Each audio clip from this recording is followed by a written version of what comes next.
আজকে 23শে জানুয়ারির যে প্রোগ্রাম, সেই প্রোগ্রাম উপলক্ষে আজকে 25 তারিখে এই অনুষ্ঠানে যারা এসছেন তাদেরকে আমি ধন্যবাদ জানাচ্ছি উপস্থিত থাকার জন্য, এবং যারা উদ্যোক্তা তাদের বিশেষ করে আমি তাদের প্রতি আমি কৃতজ্ঞ এই কারণে যে ইতিহাসটা আমরা কেউ জানতাম, কেউ 100 জনের মধ্যে হয়তো একজন জানতাম, দুজন জানতাম। শুনেছিলাম কলকাতায় যখন ক্যালকাটা গ্রেট ক্যালকাটা ক্লিনিক্স নাম দেওয়া হয়েছিল, তখন তো আমরা বুঝিনি, সেরকম কাগজেও সেরকম বেরোতো না। সুরাবর্তী তখন শয়তান, সুরাবর্তী তখন ক্ষমতায়, প্রধানমন্ত্রী তখন প্রধানমন্ত্রী বলা হতো। 20,000, 30,000, 40,000 তার কোনো হিসাব নেই। সেন্ট্রাল লেভেল থেকে আরম্ভ করে বিভিন্ন জায়গায় গণহত্যা, কচুকাটা হয়েছিল। কাগজগুলো সেন্সার করেছিল, কাগজগুলো সুবিধা, কাগজগুলো তো সবসময় সুবিধা দেখে, ব্যবসায়িক স্বার্থ দেখে, যেটা কাগজে লিখলে ভালো হবে সেটা দেখে, সে প্রচার পাবে। আবার যখন দরকার লাগে ব্রিটিশকেও তৈলমর্দন করে। তা সেদিন সুরাবর্দী কিন্তু আপনার ইয়েতে ছিলেন, লালবাজার কন্ট্রোল রুমে পুলিশ হেডকোয়ার্টারে বসেছিলেন। একের পর এক হত্যা হয়ে যাচ্ছে, বলা নেই কওয়া নেই। ওই শহীদ মিনার ময়দানে শুক্রবার 1946 সাল, তখন সব কিছু হওয়ার পর ব্যাপক গণ্ডগোল হলো। এটা নিয়ে বিস্তারিত আমি বলবো না, কারণ অনেক ব্যাপার ট্যাপার থাকে, অনেকে পছন্দ করেন না, তবু জানানো দরকার। তা সেদিন বাঙালি হত্যা হচ্ছিল, রক্তে ভেসে গেছিল। শকুন এসে লাশ শেষ করতে পারছে না, বিভিন্ন জায়গায় ডেড বডি পড়ে আছে। এই বিভৎস চিত্র কিন্তু আমাদের জানানো হয়। আস্তে আস্তে আস্তে আস্তে আমরা জেনেছি। সেদিন গোপাল মুখোপাধ্যায়, স্বর্গীয় গোপাল মুখোপাধ্যায় না থাকলে সেদিন অন্তত কলকাতা বাঁচত কিনা আমাদের সন্দেহ আছে। সেই কারণে আমি আমার বক্তব্যের শুরুতেই স্বর্গীয় গোপাল মুখোপাধ্যায়কে আমার অন্তর থেকে আমি শ্রদ্ধা জ্ঞাপন করছি। ইতিহাসকে চেপে রাখা যায় না, চেপে রাখা যায়নি গোপাল মুখার্জি যা করেছেন সেটাকে।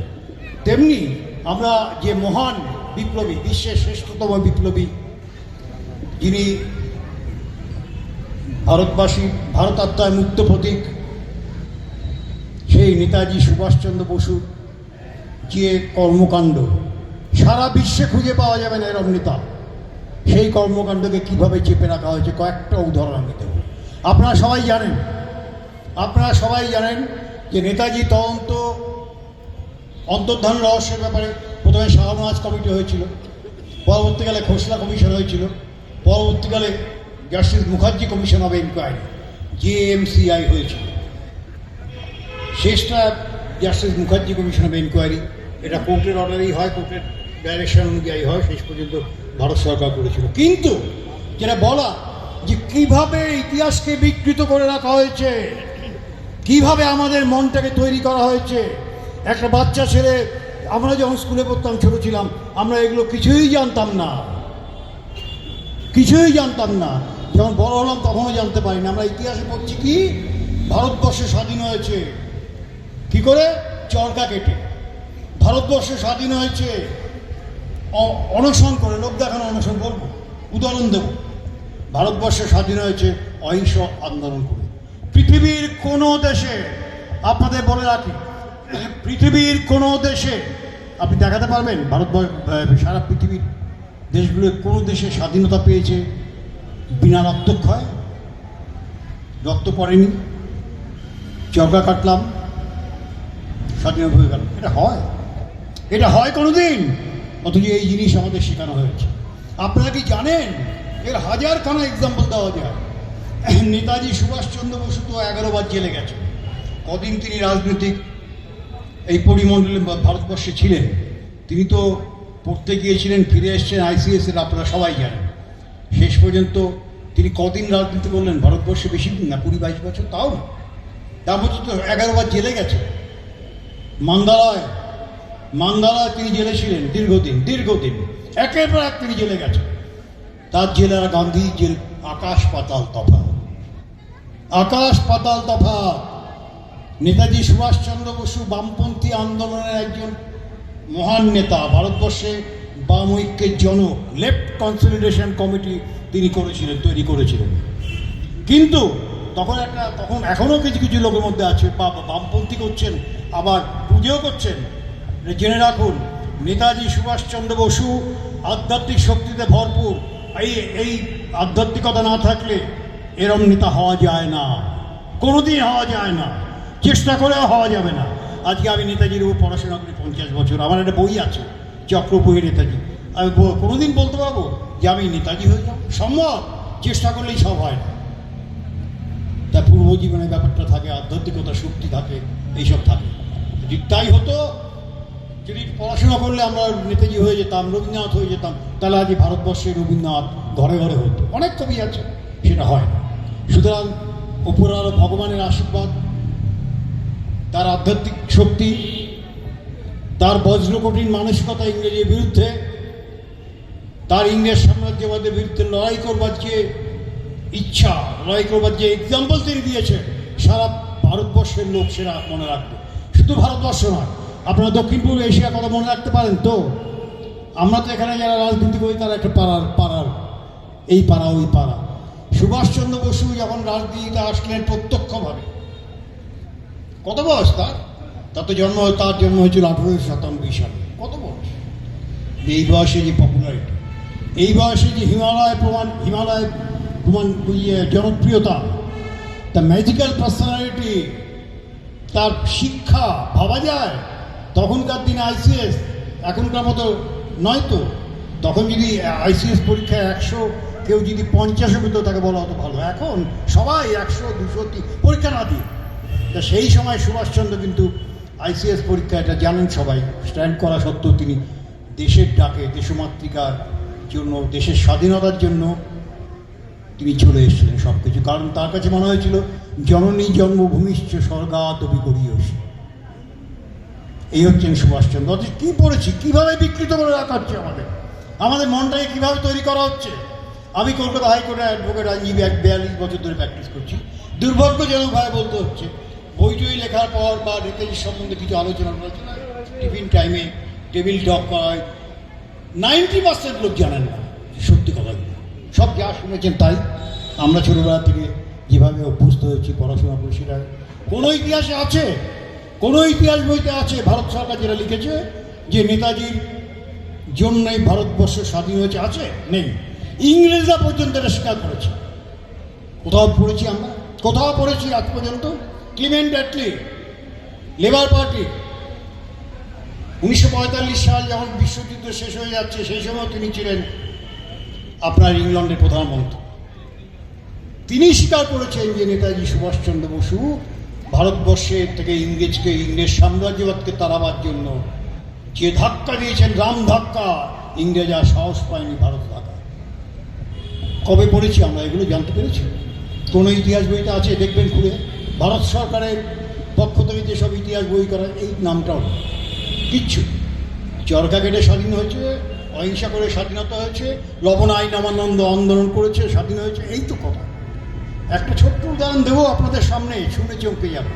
সুভাষচন্দ্র জেলে 1941 সালে তিনি ভারতবর্ষ থেকে চলল অন্তর্ধান 17 জানুয়ারি। তার আগে হলওয়েল মনুমেন্ট প্রত্যাহারের জন্য সুভাষচন্দ্র আন্দোলন করেছিলেন। 1940 সালের 2রা জুলাই তিনি গ্রেপ্তার হয়েছিলেন। তা সুভাষচন্দ্র জেলে আছেন। শরৎচন্দ্র বোস তার দাদা। সুভাষচন্দ্র উন্নয় বিনয়, কাকে বলে উন্নয় বিনয়, ব্রিটিশকে করবেন তারপর স্বাধীনতা পাবেন, এই চরিত্র ছিলেন না। ভয় বলে কোনো কথা তার ডিকশনারিতে নেই। সেই সুভাষচন্দ্রের দাদা শরৎচন্দ্র বোস তাকে বললেন যে আমি কিন্তু তোমার জেল থেকে মুক্তির জন্য আমি গান্ধীজিকে আবেদন করবো। সুভাষচন্দ্র তীব্র ভাষায় প্রতিবাদ করেছিলেন, বলে না, এইভাবে হবে না, আমি এইভাবে মুক্তি চাই না। তখন শরৎচন্দ্র বোস বলেছিলেন, এটা সত্যি কথা, বই আছে, সব কিছু বিবৃতি আছে। শরৎচন্দ্র বোস বলেছিলেন, আমি তোমার দাদা, আমার কর্তব্য আছে। জেলের মধ্যে পচিয়ে মরে যাওয়া ভালো না বাইরে বেরিয়ে তোমার আন্দোলন করা ভালো? সুভাষচন্দ্র বলে, এটা আমি 100% বিশ্বাস করি। আমিও জানি জেলের মধ্যে থেকে কিছু করা যাবে না, তার মধ্যে যতটা পারে আমি করি। নেটওয়ার্ক, সাংঘাতিক নেটওয়ার্ক। এই জেলে বসেই পরিকল্পনা হয়েছিল বাইরে যাবে অনেকদিন আগে, তারপর বাড়িতে অন্তরীণ অবস্থায় সেই পরিকল্পনা সাকসেসফুল হয়। সুভাষচন্দ্র বলে, ঠিক আছে, জেলে না থাকাই ভালো, বাইরে বেরিয়ে আমি আমার আন্দোলন চালিয়ে যাব। শরৎচন্দ্র বোস দাদা হিসেবে তিনি শেষ পর্যন্ত গান্ধীকে রিকোয়েস্ট করলেন, ভাবলেন অন্তত গান্ধীজির সঙ্গে তিনি নিজের সুন্দর বোঝাপড়া সেফটি বাল্ব, প্রেশার কুকারে যখন রান্না করেন তখন একটা সেফটি বাল্ব থাকে, ভেতরে প্রচণ্ড গরম হচ্ছে, জিনিসপত্র ফেটে যেতে পারে এই গরমে, সেই জন্য একটা সেফটি বাল্ব দেওয়া থাকে, অর্থাৎ সেখান দিয়ে বাষ্পটা বেরিয়ে যাবে। গান্ধীজি হচ্ছে সেফটি বাল্ব। লোক দেখানোর জন্য আজকে একটা আন্দোলন করলাম, অহিংস অসহযোগ দুবার তো করেছেন, আর তো আন্দোলনের আমরা দেখিনি, একটা অহিংস অসহযোগ আর একটা 1930 সাল 32 সাল, এই তো অসহযোগ আন্দোলন, আইনমান আন্দোলন। আর কোথায় আন্দোলন তো হয়নি। কিন্তু আন্দোলনে যখন গান্ধীর প্রচারটা অনেক বেশি হয়, ইংরেজরাই করে দেয় খবর কাগজে সব কিছু লোকে জানতে পারে। তখন তার রেডিও খুব কম ছিল, টিভি ছিল না, মোবাইল ফোন ছিল না, কিচ্ছু ছিল না, লোকে কাগজপত্র দেখছে। ব্রিটিশ ঔপনিবেশিক শাসক ভারতবর্ষের কার ক্ষমতা আছে ইংরেজির বিরুদ্ধে বলবে, ব্যবসা বন্ধ করে দেবে, বিজ্ঞাপন বন্ধ করে দেবে। তা সেই সময় গান্ধীজি কাছে যখন আপনার শরৎ বোস গিয়েছিলেন, গান্ধীজি কি বলেছিলেন সেটা বেরিয়েছিল কাগজে, সব কাগজে নয়, কিছু কাগজে, যে সেরে যাবে। সুভাষচন্দ্রকে বলে চলকা কাটতে, ভাবতে পারেন? প্রচণ্ড ইনজুর, রক্তাক্ত, সুভাষচন্দ্র রক্তাক্ত হয়েছে জেলের মধ্যে, Alipore central jail, Presidency jail. তাকে বলা হলো, অ্যাডভাইস দেওয়া হলো চরকা কাটো, সব ব্যথা কমে যাবে, গণ্ডগোল কমে যাবে, ও সুস্থ হবে, শরীর ভালো হয়ে যাবে। ভাবতে পারেন এই ধরনের কথাবার্তা? এটা ভাবতে পারেন? সেই সময়ে সেই দিনে প্রবাসী পত্রিকা সম্পাদক রামানন্দ চট্টোপাধ্যায় থেকে আরম্ভ করে আরও অনেকে এর প্রতিবাদ করেছে। এটা নিয়ে ছেলে খেলা হতে পারে না, গান্ধীজিরা ছেলে খেলা করছে। এই হচ্ছে গান্ধীজি। আমরা কি জানি? তিনি লড়াই করেছেন, স্বাধীনতা পেয়েছেন। সুভাষচন্দ্র কি বলেছিলেন? Independence cannot be achieved by only discussion. হয় না, স্বাধীনতা শুধু আলোচনার মাধ্যমে আসে। তা এইভাবে ইতিহাস বিকৃত করা হয়েছে। সেই জন্য নেতাজি সুভাষচন্দ্র বসুকে নিয়ে যে তদন্ত কমিশন হয়েছিল, তৃতীয় তদন্ত কমিশন, আপনার justice Mukherjee commission of enquiry, JMCI, আইনজীবী হিসাবে সেখানে ছিলাম আমি প্রথম থেকেই। বিভিন্ন দেশে আমরা গেছি, এটা বলছি এই কারণে অনেক ডকুমেন্ট আমরা দেখেছি বিভিন্ন দেশে, যেমন তাইওয়ান, যেটার নাম আগে ছিল ফর্মোজা, যাদের সঙ্গে আমাদের কোনো ডিপ্লোম্যাটিক রিলেশন ছিল না। এই ফর্মোজা ওখানেই তো তাইওয়ান তাইপে বিমানবন্দর, যেটার নাম ছিল আগে মাতসুবানা বিমানবন্দর, মাতসুবানা। আমাদের সঙ্গে কোনো ডিপ্লোম্যাটিক রিলেশন ছিল না 1945 সালে, 1947 সালে, তথাকথিত স্বাধীনতার পর। কিন্তু দেখাতে হবে, বলতে হবে যে নেতাজি মারা গেছেন।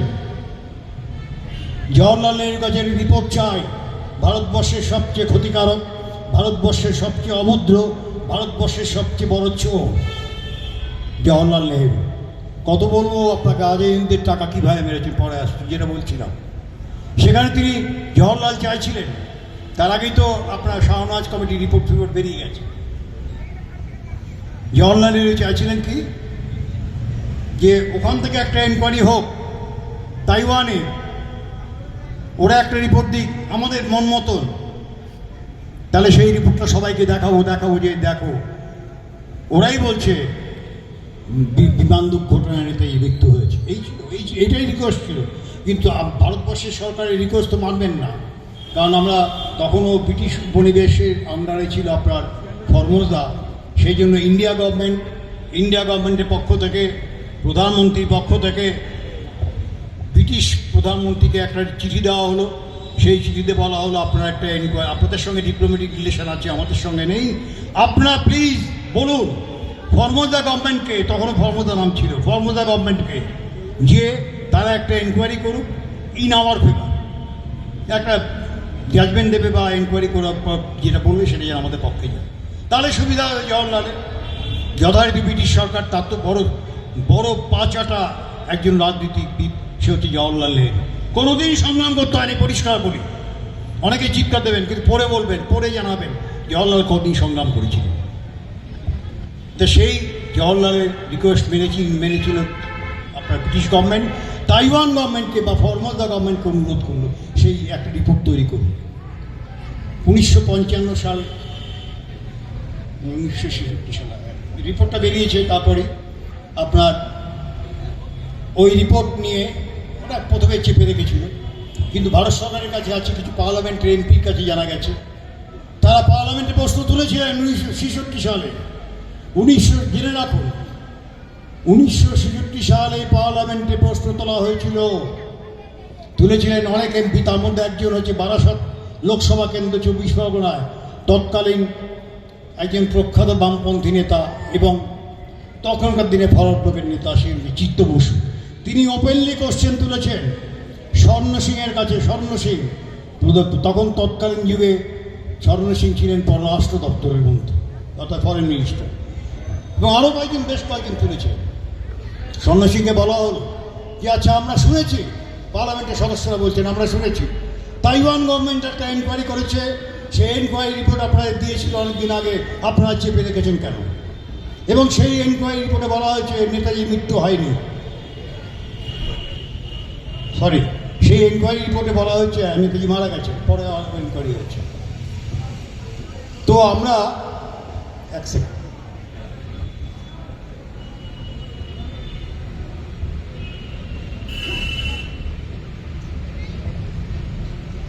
ডেটের গণ্ডগোল বলে একটু জিজ্ঞেস করলাম।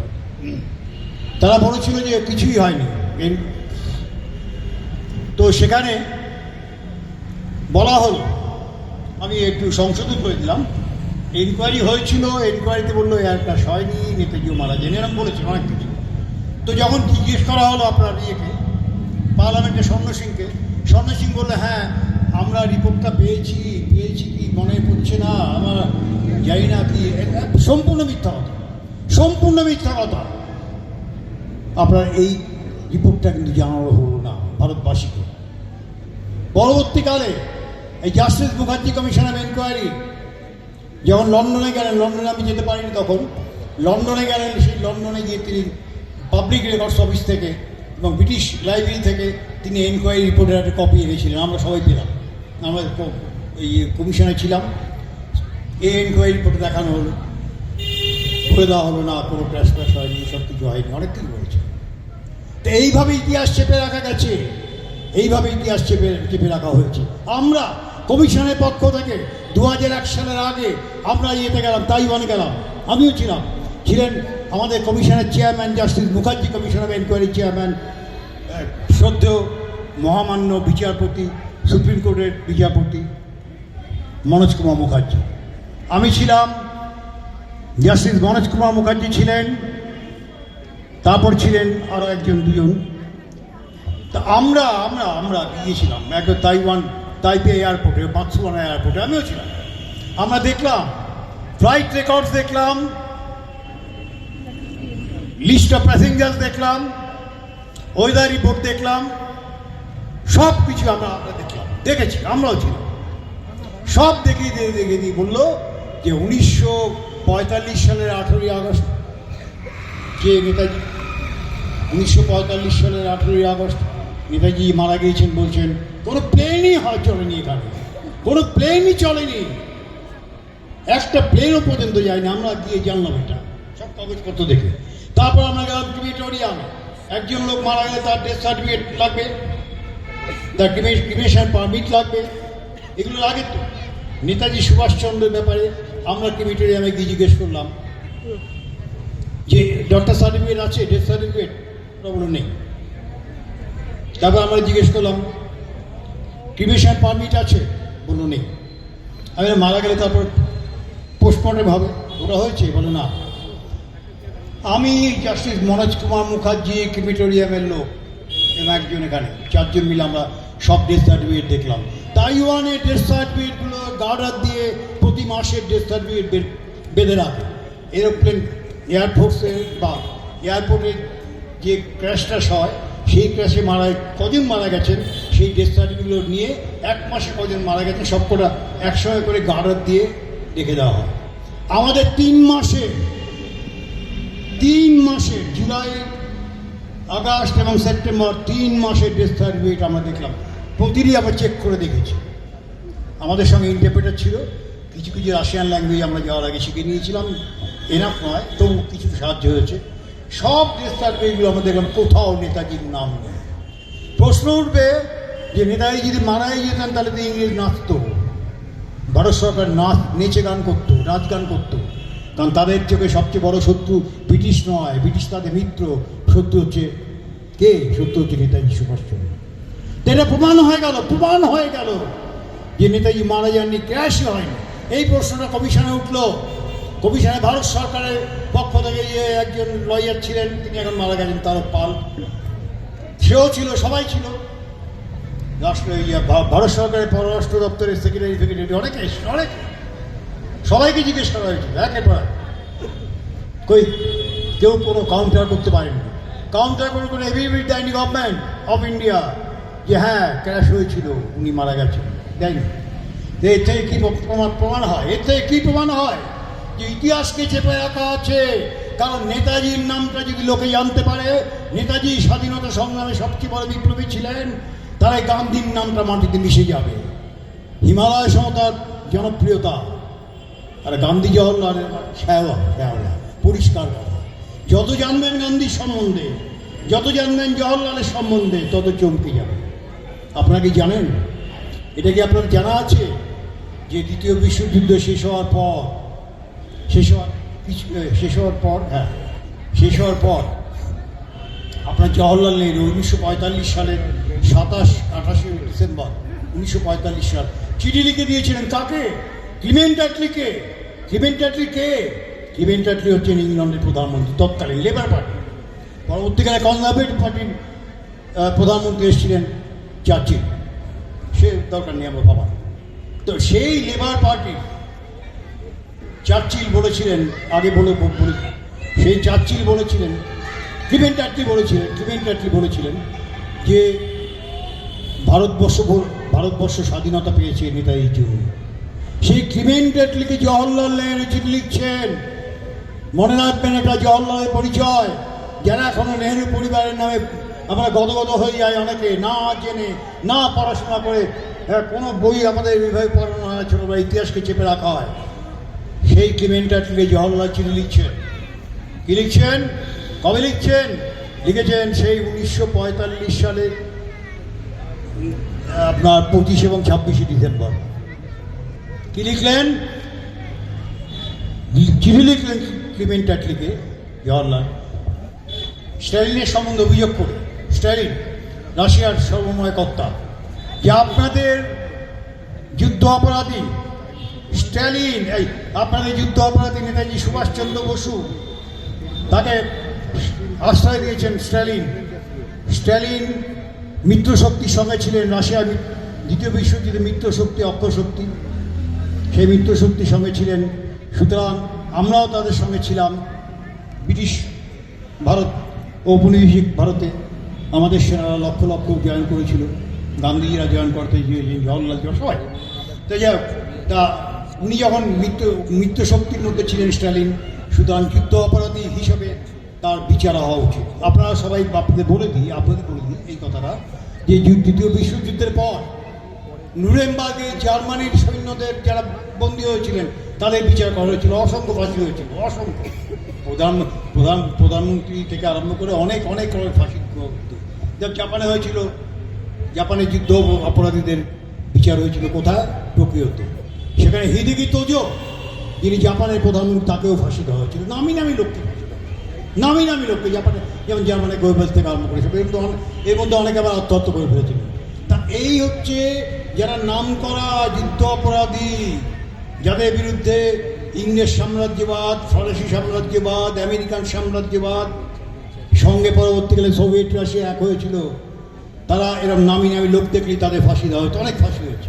সুতরাং রিকোয়েস্ট করা হলো জওহরলালের পক্ষ থেকে, জওহরলাল নেহরুর পক্ষ থেকে রিকোয়েস্ট করা হলো, সুতরাং আমি চাই, বললেন তিনি, আমি চাই যে একে যুদ্ধ অপরাধী বিচার করে একে ফাঁসি দেওয়া হোক। Yes, this is the document. বলতে পারেন গোয়া থেকে পেলাম, আজগুবি না।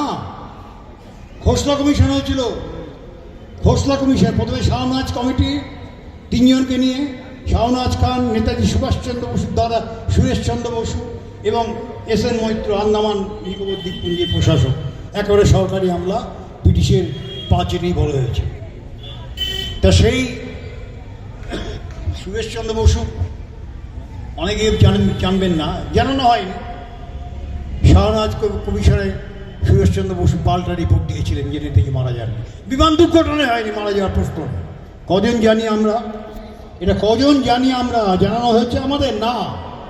এইভাবে ইতিহাস কার্পেটের তলায় চেপে রাখা হয়েছে। কিন্তু ইতিহাস একদিন মুক্ত হবে, মাটি খুঁড়ে ইতিহাস বেরিয়ে আসবে। আপনারা জানেন নেপোলিয়ান মারা যাওয়ার পর এখনও 400-500 বছর হয়ে গেছে, এখনও নেপোলিয়ান কীভাবে মারা গিয়েছিল এখনও এনকোয়ারি হয়। বিশ্বাস যদি না করেন এটি গুগল সার্চ করে দেখে নেবেন এই ঘটনাগুলো সত্যি। তা খোসলা কমিশনে সাক্ষ্য দিয়েছিলেন একজন ডিফেন্স কাউন্সিল বা কমিটির একজন স্টেনোগ্রাফার। আপনাদের বলে রাখা দরকার, সময় বেশি যাব না, বলে রাখা দরকার যে যখন আইনের বিচার হচ্ছিল, এটা হয়তো অনেকেই জানেন, আইনের যখন বিচার হচ্ছিল তখন সমস্ত ভারতবর্ষে আগুন জ্বলছে। নেতাজি এবং জয় হিন্দ, নেতাজি জিন্দাবাদ জয় হিন্দ, এই দুটো মন্ত্র মতো কাজ করেছে, সবার মধ্যে উদ্দীপনা জুগিয়েছে, সারা ভারতবর্ষে লোক খেপে গিয়েছে। কতটুকু জানানো হয় আমাদের? মিছিল হয়েছে, মিটিং হয়েছে, গুলি চলেছে, অনেক কিছু হয়েছে, গণহত্যা হয়েছে। যারা বন্দী ছিলেন সেদিন আজাদিন ফৌজি যখন বিচার হয়, অনেক বিচার, অনেক সংখ্যক লোককে দিয়ে, সৈন্যকে দিয়ে। লালকেল্লায় সবাইকে রাখা হয়নি, যাদের রাখা হয়েছে, বাকিদের অনেক জায়গায়। ঝিকরগাছা, যশোরের পাশে, যশোরে ঝিকরগাছা বলে একটা জায়গা, উত্তর 24 পরগনা বারাসাত একটা জায়গা, নীলগঞ্জ একটা জায়গা, পশ্চিম দিকে উত্তর পশ্চিমে পাঞ্জাব একটা জায়গা, বিভিন্ন জায়গায় এদের অনেককে নিয়ে যায়। কেন হয়েছিল সেটাই বলছি। ইংরেজরা জানতো যে ভারতবর্ষের স্বাধীনতা আন্দোলনটা চলছে, সুভাষচন্দ্র ভারতবর্ষে লড়াই করেছেন। এই খবরটা যখন জানতে পেরেছে, আগে সেন্সর করা ছিল, অনেকে জানতে পারেনি, কিন্তু পরবর্তীকালে জানতে পেরেছে ভারতবর্ষে জ্বলে উঠেছিল। ইংরেজ জানতো যে এইভাবে যখন আন্দোলন হচ্ছে, তখন আমি যুদ্ধবন্দী যারা আছে তাদের হত্যা করি, আমার জ্বালিয়ে পুড়িয়ে মারবে, সুতরাং কিছু লোককে ফাঁসি দেওয়া হবে, বাকিদের ছেড়ে দেওয়া হবে। এই তো হবে। ওরা ইংরেজরা ভেবে বসলো। সেই জন্য তারা একটা অত্যন্ত জঘন্য, অত্যন্ত নোংরা একটা শয়তানি একটা সিদ্ধান্ত নিল যে ঠিক আছে, 2-3 জন, 10 জন, 15 জন, 20 জন মারা যাক, আন্দোলন যত হবে হোক, কিন্তু সেরকম তো হবে না। আমরা যদি ঝিকরগাছায় যারা বন্দী হয়ে আছেন আজাদিন ফৌজে, যারা বারাসাতে বন্দী হয়ে আছেন, যারা নীলগঞ্জে বন্দী হয়ে আছেন, পাঞ্জাবে যারা সারা ভারতবর্ষে বন্দী হয়ে আছে, আরও কতগুলো সেন্টার আছে, আমরা যদি ওদের এক রাত্রিতে আমরা খতম করে দিতে পারি, শেষ করে দিতে পারি, আর এটা গোপনীয় রাখবে, কেউ জানতে পারবে না, তাহলে আমাদের উদ্দেশ্য সফল হবে। কারণ এত আমরা সহ্য করতে পারছিলাম না। যুদ্ধের পর আমাদের অর্থনীতি ভেঙে যাচ্ছে, আমাদের যদি তাড়িয়ে দেয় তাহলে আমরা বাঁচবো না। ব্রিটিশ তো একটা ভিক্ষার দেশ, 9 দিনের ভাত হয় না, 9 দিনের চালও তৈরি হয় না। এই উপনিবেশগুলো তৈরি করে তার থেকে হাজার কোটি, লক্ষ কোটি টাকা তারা নিয়ে আসছে। তাহলে ভিখারির চাল।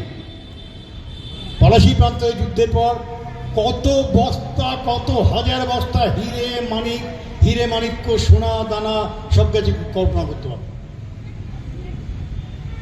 এই হলো অবস্থা আপনার। সেই জন্য গোপনে এই হত্যাকাণ্ড করবে, কেউ জানতে পারবে। খোসলা কমিশনে প্রথম জানালো কোন ব্যাপারটা, ওই ডিফেন্স কাউন্সিল, আইএনএর, ইন্ডিয়ান ন্যাশনাল আর্মি, বাজারিং সরকার, দুজনের পক্ষে ডিফেন্স কাউন্সিলে দাঁড়িয়েছিল কংগ্রেসের তাবর নেতারা। এতদিন বিরোধিতা করে এসছেন সুভাষচন্দ্র দেশে ফিরলে তাকে মেরে ফেলা হবে। কে বলেছিল? জওহরলাল। বিশ্বাস হচ্ছে না তো? একটু দেখে নেবেন। I will resist Subhash Chandra Bose by my soul. I will resist Subhash Chandra Bose by my soul. Netaji বলেন না, নেতাজি বলতে লজ্জা পাবে। আমি নেতাজি যদি ভারতবর্ষে ঢোকেন, if he enters India, Netaji যদি ভারতবর্ষে ঢোকেন তাহলে আমি তাকে গুলি করে মারবো। কে বলেছিল? এটা জওহরলাল। সেই জওহরলালের ছবি এখানে আছে, ওখানে আছে, বিভিন্ন ডিপার্টমেন্টে আছে, ভারত সরকারের 50টা 70টা 80টা প্রজেক্ট আছে। এরকম একটা বড় দেশদ্রোহী, এরকম একটা শয়তান, এরকম একটা বিশ্বাসঘাতক, তার ছবি থাকা উচিত। অন্য দেশের দায়ে গুলি করে মারত, অন্য দেশের দায়ে গুলি করে মারত। এটা জওয়াহরলাল নেহরুর সম্বন্ধে নয়, জওয়াহরলাল নেহরুর সম্বন্ধে আমরা বলছি, কিন্তু গান্ধীর সম্বন্ধে সুভাষচন্দ্র বলেছেন। চমকে যাবেন না প্লিজ, আপনারা চমকে যাবেন না। হ্যাঁ, this was said by Netaji Subhash Chandra Bose. হতো এটা ভারতবর্ষের বাইরে, তিনি বলেছেন সুভাষচন্দ্র বসু। ভারতবর্ষ ঋষি প্রধান দেশ, ঋষিরা এখানে প্রচণ্ড সম্মান পান, প্রচণ্ড তাদের উপর শ্রদ্ধা করা হয়, তাদের স্বাভাবিক জীবনযাপনের জন্য তারা সপ্তাহে একদিন করে মৌনব্রত পালন করেন, তারা স্বল্প পোশাক পরেন, তাদের মধ্যে কোনো রকম শৌখিনতা নেই, তারা অত্যন্ত কঠোরভাবে জীবনযাপন করেন। তাদের প্রতি তারা মাটিতে বসে কাজ করেন, তারা খুব কম খান, নিরামিষাশী। এইগুলো হওয়াতে ভারতবর্ষের মুনি ঋষিদের ওপর লোকের ভীষণ শ্রদ্ধা। গান্ধীজি এটা বলছেন, কে বলছেন? সুভাষচন্দ্র। গান্ধীজি দিকে এই পন্থাই অবলম্বন করেছিলেন। তিনি সোমবার দিন উপোস করতেন, মৌনব্রত করতেন, আবার উপোসও করতেন।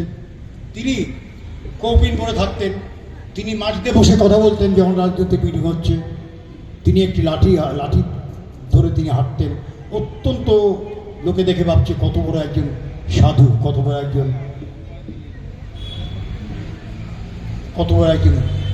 তিনি রাজনৈতিক নেতা, এইসব ভাবতেন।